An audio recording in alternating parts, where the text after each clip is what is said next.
আজকে আমরা মুসলিম একজন দুইজন না, কোটি কোটি মুসলিম। কি বলেন, ঠিক না বেটি? রাসূল পাক সাল্লাল্লাহু আলাইহি ওয়াসাল্লাম যখন পৃথিবীতে আগমন করেন নাই, তখন কোরআন শরীফও পৃথিবীতে আসে নাই। কি বলেন, ঠিক না?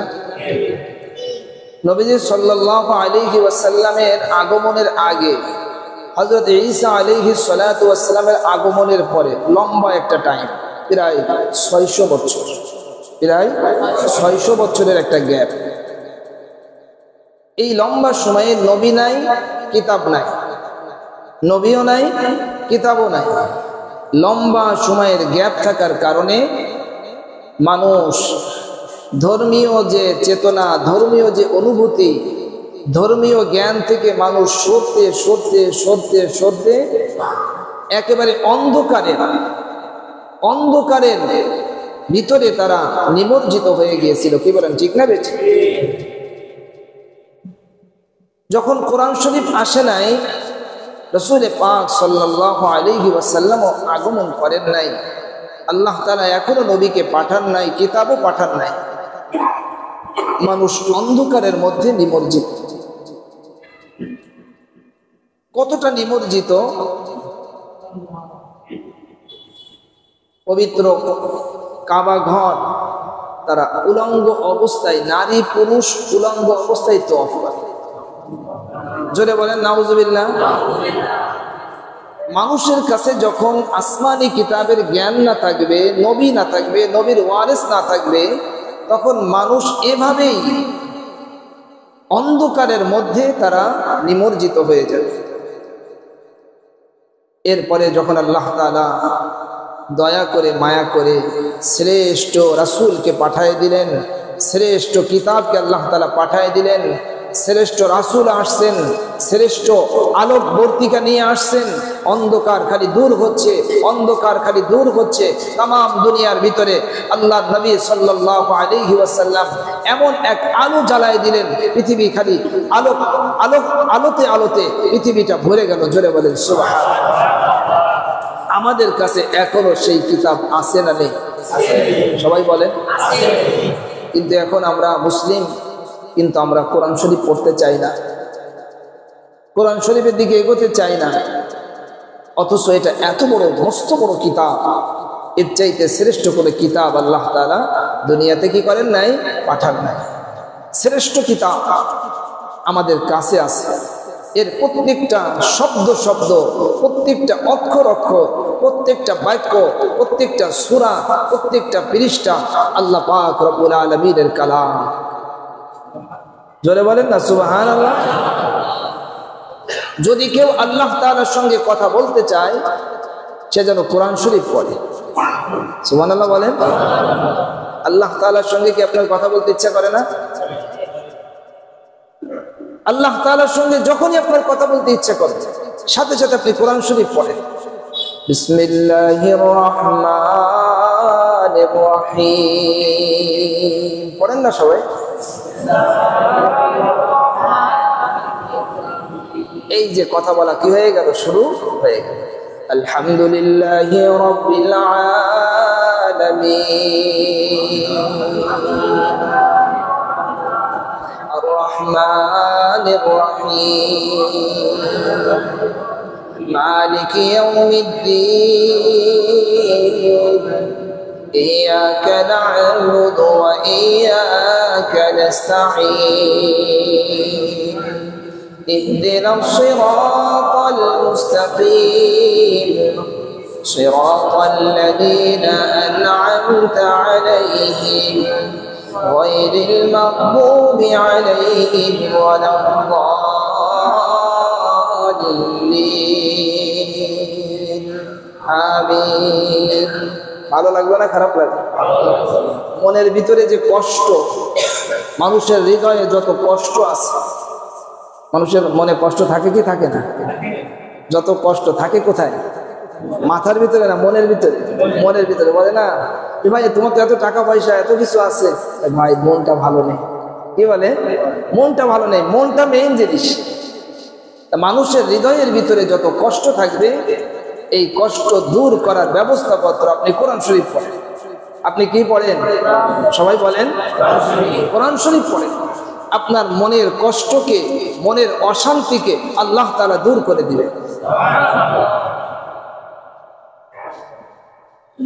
রাসূল পাক সাল্লাল্লাহু আলাইহি ওয়াসাল্লামের উপরে আল্লাহ তাআলা এই কিতাব নাজিল করেছেন।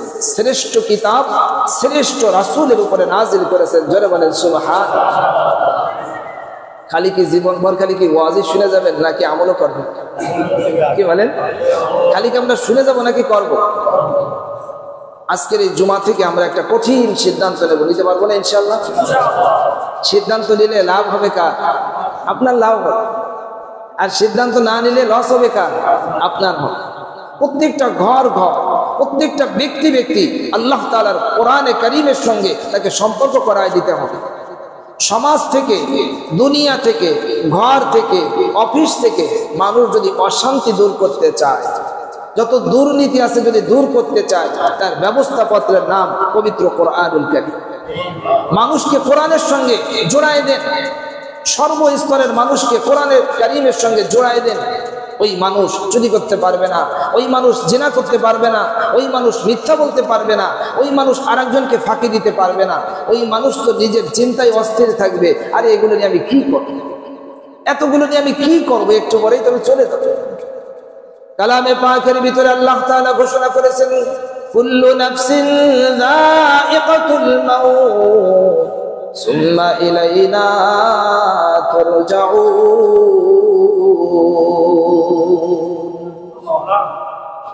প্রত্যেকটা ব্যক্তিকে মৃত্যুর স্বাদ আস্বাদন করতে হবে। এই কথা কার? জোরে বলেন কার? আছে কোথায়? কোরআন শরীফের ভিতরে আছে। আছে কোথায়? কোরআন শরীফের ভিতরে আছে। যখন একজন মানুষ এই আয়াতে কারিমা তিলাওয়াত করলো, তার সামনে যখন প্রস্তাব দেওয়া হবে, ও ভাই তোমাকে আমি 20 লাখ টাকা দিচ্ছি, একটা ঘুষ দিচ্ছি, তুমি আমাকে একটা চাকরি দিয়ে দাও। ও বলবে ভাই তোমাকে চাকরি আমি এমনিই দিচ্ছি, তোমাকে 20 লাখ টাকা দিতে হবে না। তার কারণ তার মাথার ভিতরে থাকবে আমি তো মারা যাবো। 20 লাখ টাকা নিয়ে রাস্তায় যেতে যেতে অ্যাক্সিডেন্ট হয়ে মারা গেল, লাভটা কি হবে? কোন লাভ হবে? লাভ। এই জন্য কোরআনুল কারীম প্রত্যেকটা ব্যক্তিকে পড়তে হবে। এখন আপনি ভাবতে পারেন হুজুর এটা পড়বো কিভাবে? এত আল্লাহ তাআলা কোরআন শরীফের ব্যাপারে নিজে বলছেন, ওয়ালাকাদ ইয়াসসারনাল কুরআনা লিযিকরি ফাহাল মিন মুদ্দাকির। আমি এই কোরআনকে সহজ করে নাজিল করেছি। আমি এই কোরআনকে সহজ করে দিয়েছি নসিহতের জন্য, উপদেশের জন্য। ওয়ালাকাদ ইয়াসসারনাল কুরআনা লিযিকর। আমি এই কোরআনকে নসিহতের জন্য আমি সহজ করে দিয়েছি। এই কোরআন অত্যন্ত সহজ। যদি সহজ না হতো, আল্লাহ তাআলা যদি সহজ করে যদি না দিতেন, 7 বছরের একটা বাচ্চা ছেলে অথবা একটা বাচ্চা মেয়ে এই কোরআনে কারীম মুখস্থ করা সহজ ছিল না। এটা যে সহজ, এটা যে আল্লাহ তাআলা সহজ করে দিয়েছেন, যার কারণে মানুষ এত বড় মস্ত বড় এক কিতাব আল্লাহ তাআলার কালাম সে মুখস্থ করতেছে এবং হৃদয়ের ভিতরে ধারণ করে রাখতে পারতেছে। এটা এই সুযোগ সুবিধা কে দিয়েছে? প্রিয় মুসলমান ভাইরা, আল্লাহ পাক রব্বুল আলামিন এই কিতাবকে নাজিল করেছেন। কে নাজিল করেছেন? আল্লাহ তাআলা এই কিতাবকে নাজিল করেছেন। এই কিতাবের প্রতি, পূর্ণ কিতাবের প্রতি ঈমান আনা ফরজ। পূর্ণ কিতাবের প্রতি ঈমান আনা, সবাই বলেন, এই পুরা কোরআনে কারীমের উপরে ঈমান আনা হলো ফরজ। কোরআনে কারীম বিশুদ্ধভাবে তিলাওয়াত করা এটা ফরজ। কোরআনে কারীমের ভিতরে যা যা বলা আছে এগুলো মানা ফরজ। কথা বলে না? এগুলো মানা, জোরে বলেন, ফরজ। কোরআনে কারীমের কথা কি অন্যের কাছে পৌঁছে দেওয়া এটাও ফরজ। কতগুলো বিষয়। এই জন্য আমাদের আল্লাহ তাআলার এই কালামকে আমাদের পড়তে হবে। কি বলেন, ঠিক না বেঠিক? পড়লে লাভ কি হবে? যারা কোরআনে কারীম পড়বে তারা কেমন লাভবান হবে? আমরা হাদিসের কিতাব থেকে রাসূল পাক সাল্লাল্লাহু আলাইহি ওয়াসাল্লামের পবিত্র জবান মোবারক থেকে যে বাণী উচ্চারিত হয়েছে সেই বাণী আমরা শুনে আসি। রাসূল পাক সাল্লাল্লাহু আলাইহি ওয়াসাল্লাম ইরশাদ করেছেন, আল্লাহর নবী বিশ্ব নবী সাল্লাল্লাহু আলাইহি ওয়াসাল্লাম বলেন, খায়রুকুম মান তাআল্লামাল কুরআনা ওয়া আল্লামা। চিৎকার করে বলেন সুবহানাল্লাহ। যদি দুনিয়াতে কোনো ব্যক্তি সেরা ব্যক্তি হতে চায়, দুনিয়াতে কোনো ব্যক্তি যদি সেরা ব্যক্তি হতে চায়, আপনারা কি সেরা ব্যক্তি হতে চান না? সবাই বলেন, আপনারা কি দুনিয়াতে সেরা ব্যক্তি হতে চান না? রাসূল পাক সাল্লাল্লাহু আলাইহি ওয়াসাল্লাম সেরা ব্যক্তি হওয়ার সংবাদ দিয়েছেন। তোমাদের মধ্যে সর্বোত্তম হলো ওই ব্যক্তি, তোমাদের মধ্যে সর্বোত্তম হলো ওই ব্যক্তি যেই ব্যক্তি নিজে কোরআন পড়ে, অন্যকে কোরআন শিক্ষা দেয়। আমাদের তো এই দুই শ্রেণী হওয়ার সুযোগ আছে। কি কথা বলেন? আমাদের এই দুই শ্রেণী হওয়ার সুযোগ আছে। প্রথমে আমি নিজে কোরআন শরীফ পড়বো, কথা বলে না, প্রত্যেকটা ঘর ঘর কোরআন শরীফ পড়তে হবে, বাধ্যতামূলক। কি বলেন, ঠিক না ঠিক? হ্যাঁ, আগে এমন একটা জামানা ছিল, ঘরের সমস্ত কার্যক্রম হতো, আগে সবাই কোরআন শরীফ পড়তো, পুরুষরা পড়তো, নারীরা পড়তো, যুবকরা পড়তো, শিশুরা পড়তো, সব ঘর ঘর কোরআন শরীফের তিলাওয়াত। তখন এত চুরি ছিল না, এত ডাকাতি ছিল না, ছিনতাইকারী ছিল না, এত জুলুম নির্যাতন এগুলো কোনো কিছুই ছিল না। যখন মানুষ কোরআন পড়া বাদ দিল, এইবার শুরু হয়েছে যত অশান্তি, সব শুরু হয়েছে। কি বলেন, ঠিক না ঠিক? আবারও যখন আমরা কোরআন শরীফ পড়া শুরু করব, কেউ পড়ে না আমি পড়বো, জোরে বলেন। কেউ পড়ে না আমি পড়বো, বলেন আমি পড়বো, জোরে বলেন। কেউ পড়ে না আমি পড়বো, জোরে বলেন। কেউ পড়ে না আমি পড়বো, কেউ পড়ে না আমি পড়বো। আর এখন সিস্টেম কেমন হয়েছে, সবাই পড়লেও আমি পড়বো, সবাই পড়লেও আমি পড়বো। নাউজুবিল্লাহ বলেন। কেউ না পড়লেও আমি পড়বো, কেউ তিলাওয়াত না করলে আমি তিলাওয়াত করব, কেউ কোরআনের কথা না বললে আমি বলবো, কেউ কোরআনের প্রচার না করলে আমি করব, কেউ কোরআনের উপর আমল করুক চাই না করুক আমি করব। জোরে বলেন সুবহানাল্লাহ। যখন মানুষ এইভাবে আল্লাহ পাক রব্বুল আলামিনের কালামের তিলাওয়াত সমাজের ভিতরে, পরিবারের ভিতরে, অফিসের ভিতরে, দোকানের ভিতরে, সব জায়গার ভিতরে, মাঠের ভিতরে, ঘাটের ভিতরে, রিকশার ভিতরে, প্লেনের ভিতরে, ট্রেনের ভিতরে, সব জায়গায় আল্লাহ পাক রব্বুল আলামিনের কালামে পাকের তিলাওয়াত যখন চালু করে দিবে, মানুষ যখন আবার আল্লাহ তাআলার এই কালাম নিয়ে উঠবে, আল্লাহ পাক রব্বুল আলামিন ওই অঞ্চলের মানুষদেরকে আল্লাহ পাক রব্বুল আলামিন ইজ্জতওয়ালা বানায় দিবে। তারা আল্লাহ তাআলার কাছে ইজ্জতওয়ালা হয়ে যাবে, সম্মানিত হয়ে যাবে। আল্লাহ তাআলা সম্মান বৃদ্ধি করে দিবেন। কি বলেন, ঠিক না বেঠিক? আল্লাহ পাক রব্বুল আলামিন এত বড় কিতাব নাজিল করেছেন, এই কিতাবটা যেন তেন ব্যক্তির কাছ থেকে আসে নাই, কোনো রাজা বাদশার কাছ থেকে আসে নাই, কোনো এমপি মন্ত্রীর কাছ থেকে আসে নাই, কোনো আলেম উলামাদের কাছ থেকে আসে নাই, বরং এই কিতাব আসছে কার কাছ থেকে? এই কিতাব আসছে যিনি আসমানের মালিক তার কাছ থেকে আসছে, এই কিতাব আসছে যিনি জমিনের মালিক তার কাছ থেকে আসছে, এই কিতাব হলো যিনি সমস্ত নবীদের মালিক তার কাছ থেকে আসছে, এই কিতাব হলো যিনি আপনার আব্বাকে বানাইছেন তার কাছ থেকে আসছে, এই কিতাব হলো যিনি আপনার মাকে বানিয়েছেন তার কাছ থেকে আসছে, এই কিতাব হলো যিনি আপনার মায়ের ভিতরে আপনার প্রতি মমতা, স্নেহ, ভালোবাসা দিয়েছেন সেই মালিকের পক্ষ থেকে আসছে, যিনি আপনাকে বানিয়েছেন সেই মালিকের পক্ষ থেকে আসছে, যিনি জান্নাতের মালিক, যিনি জাহান্নামের মালিক, হাসরের ময়দানের মালিক, সমস্ত কায়নাতের মালিক, সব কিছুর মালিক, মানুষের সুখের মালিক, মানুষের দুঃখের মালিক, সমস্ত কিছুর যিনি মালিক, সেই মালিকের পক্ষ থেকে আসছে। তাহলে এই কিতাবের প্রতি কি পরিমাণ আমাদের দৃষ্টি দেওয়া দরকার, এই কিতাবকে আমাদের কত আগলে রাখা দরকার, এই কিতাবের প্রতি কি পরিমাণ আগ্রহ থাকা দরকার। কি বলে, ঠিক না বেটি? আজ মুসলমানের ভিতরে আগ্রহ নেই। খালি যদি বলা হয় ভাই অমুক জায়গায় গেলে খালি টিসিবির মাল দেয়, তাই সেখানে কি ভিড়। রাতের বেলা মহিলারা সিরিয়াল দিয়ে দাঁড়ায় থাকে, রাত 3:30টার সময়। আমার মহাজন সে বলছে রাত কয়টার সময়? 3:30টার সময়। তাও টিসিবির মাল ফ্রি না, কিছু টাকা দেওয়া লাগে না? তাই সবাই বলেন টাকা দেওয়া লাগে, সামান্য কিছু সুযোগ সুবিধা, হয়তো 500 টাকার সুযোগ সুবিধা পায়, এর থেকে বেশি না। তাই না? এরকম না? আমার যদি ভুল হয় তাহলে বলেন, এরকমই তো। সেই সুযোগ সুবিধা পাওয়ার জন্য মানুষ রাতের বেলা সিরিয়াল দিয়ে দাঁড়িয়ে আসছে।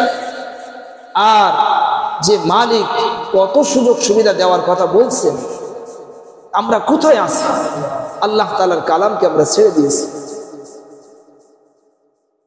মানে হিসাব করলে মনে হয় যেন 500 টাকা দামটা বেশি, আল্লাহ তাআলার কালামের দামটা কম, এরকম কিন্তু এসে যায়। কি কথা বলেন? এই জন্য আপনার কাছে দামটা কত বেশি এটা আপনাকে দেখাতে হবে। 500 টাকার চাইতে, এই তামাম দুনিয়ার চাইতে আপনার কাছে আল্লাহ তাআলার কালামের দাম যে বেশি, এটা আপনাকে দেখাতে হবে। বললেই হবে না, কথা বলে না, বললেই হবে না। আপনি বললেই যে আমি খুব দাম দিই, এ কথা কোনো দাম নেই। আল্লাহ তাআলা তার দাম, তার যে বিষয়, এটা আল্লাহ তাআলা কিন্তু অবশ্যই বুঝে নেবেন, যাচাই বাছাই তিনি করে নেবেন। এই জন্য ভাই, আগের থেকে আপনার সুযোগ আছে, সময়ও আছে, আল্লাহ তাআলার কালামটাকে দ্রুত ধরেন।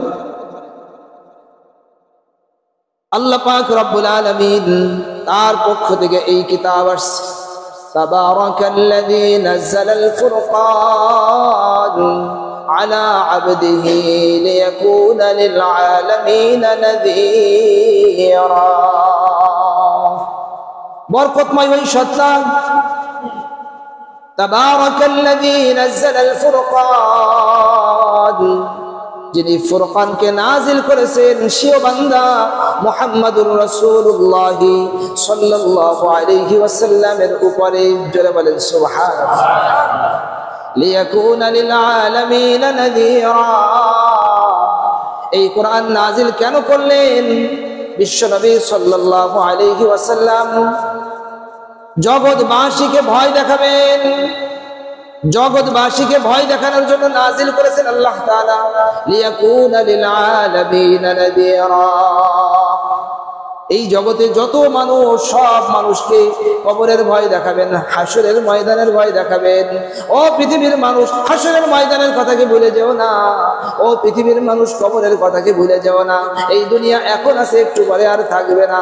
এখন তুমি ছোট্টবেলার কথা চিন্তা করে দেখো। তুমি একসময় শিশু ছিলে, শিশু থেকে তুমি কিশোর হলে, কিশোর থেকে তুমি যুবক হলে। যুবক হওয়ার অবস্থায় তোমার কত সৌন্দর্য ছিল, তোমার বাহুর ভিতরে কত শক্তি ছিল। সমস্ত শক্তি শেষ হয়ে গেল, তোমার দাঁত পড়ে গেছে, তোমার চুলগুলো সব পেকে গেছে, শরীরের হাড্ডি এগুলো সব নড়ে গেছে। এখন আর সেই রকম শক্তি নাই। একটু পরেই তোমাকে দুনিয়া ছেড়ে দিতে হবে। কথা সত্য না মিথ্যা? জোরে বলেন, সত্য না মিথ্যা? যদি কথা সত্য হয়ে থাকে তাহলে মানবো না কেন? কোন জিনিস আমাকে ধোঁকায় ফেলে দিল? মালিক বলেন, ইয়া আইয়ুহাল ইনসান মা গাররাকা বিরাব্বিকাল কারীম। হে মানুষ, তোমাকে কোন জিনিস তোমার দয়ালু রব থেকে ধোঁকায় ফেলে দিল? কোন জিনিস? কে তোমাকে ধোঁকায় ফেলে দিল? কোন জিনিস তোমাকে ধোঁকায় ফেলে দিল? তোমার ঘর, তোমার বাড়ি, তোমার স্ত্রী, তোমার টাকা পয়সা, তোমার ধন দৌলত, তোমার সন্তানাদি, তোমার লোকজন, এইগুলো কি তোমাকে মালিকের সেই দয়ালু রব থেকে তোমাকে কি ধোঁকায় ফেলে দিল? ধোঁকায় পড়া যাবে? বলে ধোঁকায় পড়া যাবে? ধোঁকায় পড়া যাবে। এই জন্য আবারও আমাদেরকে জাগতে হবে। জাগা যাবে না ইনশাআল্লাহ? আমি যদি না জাগি মা, কেমনে সকাল হবে? কি কথা বলেন? আমি যদি না জাগি মা, কেমনে সকাল হবে? ঠিক তেমনি ভাবে আমি মুসলিম, আমি যদি কোরআন কারীমকে নিয়ে যদি না উঠি, তাহলে কোরআন কারীম নিয়ে কে উঠবে? আমি উঠবো, আমি দাঁড়াবো, আমি পড়বো, আমি বলবো, আমি চলবো। এইটার উপরে আমি চলতেই থাকবো, চলতেই থাকবো। এই অবস্থায় যদি মউত এসে যায়, সোজা জান্নাত, সোজা জান্নাত। জোরে বলেন সুবহানাল্লাহ। জান্নাতে যাওয়ার ব্যবস্থাপত্র এটা। কোরআনে কারীমের উপরে আমল ছাড়া, কোরআনে কারীমের তিলাওয়াত ছাড়া সে সিরাতে মুস্তাকিমের উপরে চলতে পারে না। সিরাতে মুস্তাকিম তো এটাই, কথা বলে না? কোরআনে কারীমের উপরে আমল, এটাই সিরাতে মুস্তাকিম। আপনি যে সিরাতে মুস্তাকিম যাচ্ছেন, সেটা কোনটা? আল্লাহ তাআলা কোরআনে যা বলেছে, এটাই সিরাতে মুস্তাকিম।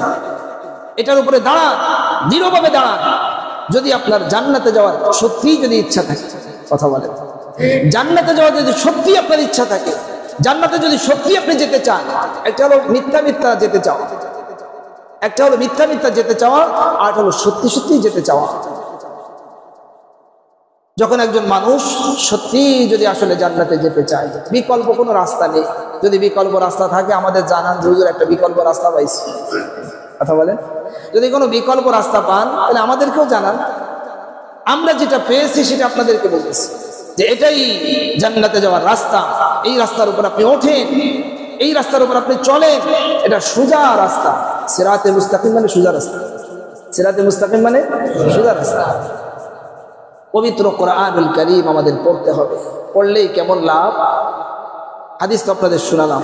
দুনিয়ার মধ্যে সেরা ব্যক্তি, দুনিয়ার মধ্যে সেরা ব্যক্তি যেই রিকশাওয়ালা কোরআন শরীফ পড়বে, দুনিয়ার মানুষ তাকে নাম দিক আর না দিক, সে হলো দুনিয়ার ভিতরে সেরা ব্যক্তি। যেই মন্ত্রী কোরআনে কারীম তেলাওয়াত করবে, কোরআনের উপরে আমল করবে, ওই মন্ত্রী সেরা মন্ত্রী। সুবহানাল্লাহ বললেন না? দেখি, যেই ব্যক্তি কোরআন শরীফ পড়বে, কোন শিল্পপতি যদি কোরআন শরীফ পড়ে আর কোরআনের উপরে যদি তার আমল থাকে, ওই লোকটা সেরা ব্যক্তি। যে অফিসে এসে চাকরি করুক না কেন, সেই অফিসের ভিতরে থেকেই সে যদি কোরআনে কারীম পড়ে, কোরআনে কারীমের আমল যদি সে সঠিকভাবে ধরে, তাহলে সে হলো আল্লাহর নবীর ভাষ্য অনুযায়ী সে হলো সেরা ব্যক্তি। স্কুলে চাকরি করলে আর যদি সে কোরআনে কারীমকে ধরে আর কোরআন অনুযায়ী যদি চলে, সে সেরা ব্যক্তি। কি বলেন, ঠিক না বেঠিক? কোরআনে কারীম যে নিবে সে সেরা ব্যক্তি হয়ে যাবে। যে সমস্ত নারীরা কোরআনে কারীম তেলাওয়াত করে, কোরআনের উপরে আমল করে, তারা হলো সেরা ব্যক্তি। সেরা ব্যক্তি হওয়ার দরকার আছে না নেই? আমরা কি সেরা ব্যক্তি হব না? আমরা আর কতকাল এভাবে কোরআনে কারীম না পড়ে বসে থাকবো বলেন? আমাদের মসজিদেও আপনাদের যারা স্কুল মাদ্রাসায় ভর্তি হওয়ার মতন এখন আর বয়স নেই, তাদের জন্য আমরা ইশার পরে সুন্দরভাবে কোরআনে কারীম যেন অল্প সময়ের ভিতরে একজন মানুষ যেন ধরতে পারে, পড়তে পারে, সেই ব্যবস্থা এখানে রাখা হয়েছে। আপনারা আসতেছেন না, মাত্র 10-15 জন মানুষ তারা আসে, আর কেউ আসে। আপনারা আসতেছেন না কেন? আসার দরকার আছে না নেই? হ্যাঁ বলেন। তাহলে আপনারা সময় বের করেন। ইশার বেলার কি কাজ? দিনের বেলা নয়, অফিস আছে, দিনের বেলা এটা আছে ওটা আছে। যারা পারেন তারাও আসে, আপনাদের দেখা দেখি আরো যারা পারে না তারাও আসে। কি কথা বলেন, ঠিক না বেঠিক? আর আপনি কি পারেন সেটাও তো দেখাতে, কথা বলে না? আপনি কি পারেন সেটাও দেখা। আপনারা ঠিক আছে না নেই? আপনি যে তিলাওয়াত শিখছেন সেই তিলাওয়াত বিশুদ্ধ আছে না নেই সেটাও দেখা। কালামে পাক তিলাওয়াত করলে লাভ হবে কি পরিমাণ। রাসূল পাক সাল্লাল্লাহু আলাইহি ওয়াসাল্লাম বলেন, যে ব্যক্তি কালামে পাকের একটা অক্ষর তিলাওয়াত করবে, একটা অক্ষর তিলাওয়াত করলে একটা নেকি, কিন্তু এই একটা নেকিকে আল্লাহ তাআলা 10 গুণ বানায় দিবেন। তাহলে প্রত্যেকটা অক্ষর তিলাওয়াত করলে 10টা করে কমপক্ষে নেকি আল্লাহ তাআলা দান করবে। এত বড় ফজিলত। এমনকি আল্লাহ নবী সাল্লাল্লাহু আলাইহি ওয়াসাল্লাম আরো স্পষ্ট করে বলেছেন, আলিফ লাম মিম, এই তিনটাকে আমি একটা অক্ষর বলি না। আলিফ একটা আলাদা অক্ষর, লাম একটা আলাদা অক্ষর, মিম একটা আলাদা অক্ষর। এই যে তিনটা অক্ষর, সবাই বলেন তো আলিফ লাম মিম। সবাই আবার বলেন আলিফ লাম মিম, আলিফ লাম মিম, আলিফ লাম মিম। এই যতবার বললেন 3 × 30, 3 × 10 = 30, 3 × 10 = 30। যতবার বলবেন 30 করে করে নেকি খালি জমা হবে, 30 করে করে নেকি খালি জমা হবে, 30 করে করে নেকি খালি জমা হতে থাকবে। নেকির দরকার আছে না নেই? সূরা ফাতিহা যদি আপনি তেলাওয়াত করেন কি পরিমাণ নেকি হবে, সূরা ইখলাস যদি আপনি তেলাওয়াত করেন কি পরিমাণ নেকি হবে। সামনে আমাদের নেকির বড় দরকার হবে। সামনে কিসের দরকার হবে? নেকির দরকার হবে। আল্লাহ তাআলা এত বড় কিতাব নাজিল করেছে যে মানুষ, আমি আল্লাহ, আমি শ্রেষ্ঠ, আমার কোনো ভুল নাই, আমার সিদ্ধান্তের ভিতরে কোনো গড়বড় হয় না, আমার সিদ্ধান্ত পরিবর্তন হয় না। আমি আল্লাহ এমন এক কিতাব নাজিল করেছি, লা রাইবা ফি, যেই কিতাবের ভিতরে কোনো সন্দেহ নেই। জোরে বলেন সুবহানাল্লাহ। সন্দেহ মুক্ত এক কিতাব। এই কিতাবের পুরা কিতাবকে মানতে হবে, কথা বলে না? অনেক মুসলমান আমরা পুরা কিতাব মানতে রাজি না। আপনি যদি পুরা কিতাব না মানেন আপনি মুসলিম নন। আপনি মুসলিম নন, নামাজ দিয়ে আপনি জান্নাতে যেতে পারবেন না, হজ দিয়ে আপনি জান্নাতে যেতে পারবেন না। আপনাকে পুরা কিতাব 100 মানতেই হবে, মানতেই হবে। কি বলে? ঠিক আছে, এটা আমাদের বুঝতে হবে, এটা আমাদের ভালো করে বুঝতে হবে। পুরা কোরআন যে মালিক যে বিধান দিয়েছেন, যেমনি ভাবে নামাজের বিধান দিয়েছেন, হজের বিধান দিয়েছেন, যাকাতের বিধান দিয়েছেন, জিহাদের বিধান দিয়েছেন। জোরে বলেন, কিসের বিধান দিয়েছেন? জোরে বলেন, জিহাদ। আরো জোরে বলেন। কত আয়াত আপনি কোরআন শরীফ খালি খুলে দেখেন, কি পরিমাণ আয়াত। কোন মুসলমান যদি জিহাদকে অস্বীকার করে, সে মুসলিম থাকতে পারে, সে অমুসলিম। কথা বলে না? তার মানে এটা নয় আপনি জিহাদের একটা নাম দিয়ে ওইখানে যে একটা বোম মেরে দিলেন, এটার নাম জিহাদ না। এরও নিয়ম আছে, সুস্পষ্ট নিয়ম, সুস্পষ্ট নিয়ম কানুন, সেটা আলাদা বিষয়। কিন্তু আমাদেরকে জানতে হবে কোরআনে কারীমে প্রায় 1/3 প্রায় জিহাদের আয়াতে ভরা। সূরা তাওবা খালি জিহাদের আয়াত। সুবহানাল্লাহ বলেন। প্রথম দিকে আপনি খালি কোরআন শরীফ পড়েন, পড়লেই দেখবেন কি পরিমাণ আয়াতে আল্লাহ তাআলা বলেছেন, ওয়াজাহিদু ফিল্লাহি হাক্কা জিহাদিহি। কোরআন শরীফের আয়াত না? কথা বলে না। নামাজ পড়েন, পাইছেন কই? কোরআন শরীফে আছে তাই। যাকাত দেন, পাইছেন কই? কোরআন শরীফে আছে তাই। বিবাহ করেন, পাইছেন কই? কোরআন শরীফে আছে তাই। কথা বলে না। ফানকিহু মা তাবা লাকুম মিনান নিসা মাসনা ওয়া সুলাসা ওয়া রুবা। বিধান দিয়েছেন কে? আল্লাহ। 2 জন, 3 জন, 4 জন যদি কারোর দরকার হয় 4 জন তুমি বিবাহ করতে পারবা। অনেক মুসলমান আছে এই বিবাহ নিয়ে টিটকারি করে। আরে এই অধিকার নাই। ইসলামকে আমরা জানতে চাই নাই, ইসলামকে আমরা বুঝতে চাই নাই। আমরা নিজেদের মতন একটা রূপ আমরা দিয়ে দিয়েছি। কথা বলেন, নিজেদের মতন কোন রূপ দেওয়া যাবে না। আল্লাহ তাআলা বিধান দিয়েছে, এখানে আপনি আর কোনো কথা চলবে না। কি বলেন, ঠিক না বে ঠিক? কথা যদি আপনি বলেন তাহলে বুঝতে হবে যে আপনি আল্লাহ তাআলার চাইতে বেশি বোঝেন। কথা বলে না? নাউজুবিল্লাহ বলেন। আল্লাহ তাআলার চাইতে কেউ ভালো বোঝে না, আল্লাহ তাআলা সবচেয়ে ভালো বোঝেন এবং তিনি যেটা দিয়েছেন সেটাই সঠিক। কি বলে, ঠিক না বে ঠিক? এই জন্য প্রত্যেকটা বিষয়কে আমাদেরকে বিশ্বাস করতে হবে। আপনি যদি আংশিক বিশ্বাস করেন আর আংশিক যদি বিশ্বাস না করেন, আংশিক মানলেন আংশিক মানলেন না, তাহলে হবে না। আতুমিনুনা বিবাদিল কিতাবি ওয়া তাকফুরুনা বিবাদ। আল্লাহ তাআলা নিজে বলেন, তোমরা কি কিতাবের কিছু অংশের প্রতি বিশ্বাস করবা আর কিতাবের কিছু অংশকে তোমরা বিশ্বাস করবা না? এরকম নাকি? না, এরকম হলে হবে না। পুরা কোরআন আমাদেরকে নিয়ে জাগতে হবে। পুরা কোরআন আমি পড়বো, তিলাওয়াত আমি শিখবো। যারা তিলাওয়াত জানেন না, তিলাওয়াত শিখবেন। শিখবেন তো ইনশাআল্লাহ? সবাই বলেন। তিলাওয়াত না শিখে কবরে চলে গেলে লাভ কি? কবরে তো তাই কোরআন শরীফ আপনার পক্ষে যাবে না। অন্য হাদিসের ভিতরে আসছে, আল কোরআনু হুজ্জাতুন লাকা আও আলাইক। কোরআন হয় তোমার পক্ষে কথা বলবে অথবা তোমার বিপক্ষে কথা বলবে। কোরআনকে আপনার পক্ষে নেন। কোরআন যেন কবরে আপনার সঙ্গী হয়ে যায়। কোরআন যেন মাথার কাছে এসে দাঁড়ায়, মুনকার নাকিরের জবাব দেওয়ার জন্য কোরআন যেন এসে দাঁড়ায়। এই ওর কাছে কি প্রশ্ন করতেছো, আমার কাছে করো, আমি কোরআন, একে আমি জবাব দিয়ে দিচ্ছি। হাসরের ময়দানে কোরআন যেন আপনার পক্ষে সুপারিশ করে। ইকরাউল কোরআন ফাইন্নাহু ইয়াতি ইয়াউমাল কিয়ামাতি শাফিআন লিআসহাবিহি। তোমরা কোরআনে কারীম পড়ো, এই কোরআন কিয়ামতের ময়দানে তোমাদের জন্য সুপারিশ করে। এমন একদিন আসতেছে। এই জন্য ভাই, যারা কোরআন শরীফের তিলাওয়াত জানেন না, আমি আপনাদের কাছে অত্যন্ত জোরালো আহ্বান জানাচ্ছি, আপনারা কোরআন শরীফ তিলাওয়াত শেখেন। রাতের বেলা ইশার পরে আসেন, আর বাসা বাড়িতে যেখানে যেখানে আপনি থাকেন সেখানে বসে কোরআন শরীফ পড়েন, কোরআন শরীফ পড়েন। এমন একটা ঘর যেন না থাকে যেই ঘরের ভিতরে কোরআন শরীফ পড়া হয়। আপনারা যারা বাড়িওয়ালা আছেন একটু দায়িত্বভার গ্রহণ করেন, খবর নেন, এই তোমাদের বাসায় কে কে কোরআন শরীফ পড়তে পারে, খবর নেওয়া যায় না? একটু সবাই একটু কথা বলেন। যারা বাড়িওয়ালা আছেন বিভিন্ন কথা হয়, এই তোমার ছেলে মেয়েদের ভিতরে সবাই কোরআন শরীফ পড়তে পারে, সবাই কি পড়ে, একটু খবর নেন, একটু তদারকি করেন। এর দ্বারা আপনাকে আল্লাহ তাআলা অনেক বড় প্রতিদান আল্লাহ তাআলা, যে আমার এই বান্দা সে কোরআন শরীফ শেখানোর জন্য সে চেষ্টা করেছে, আমরা চেষ্টা করতে পারি। কি বলেন, ঠিক না বেঠিক? এই জন্য আমরা সবাই কোরআন শরীফ পড়বো তো ইনশাআল্লাহ।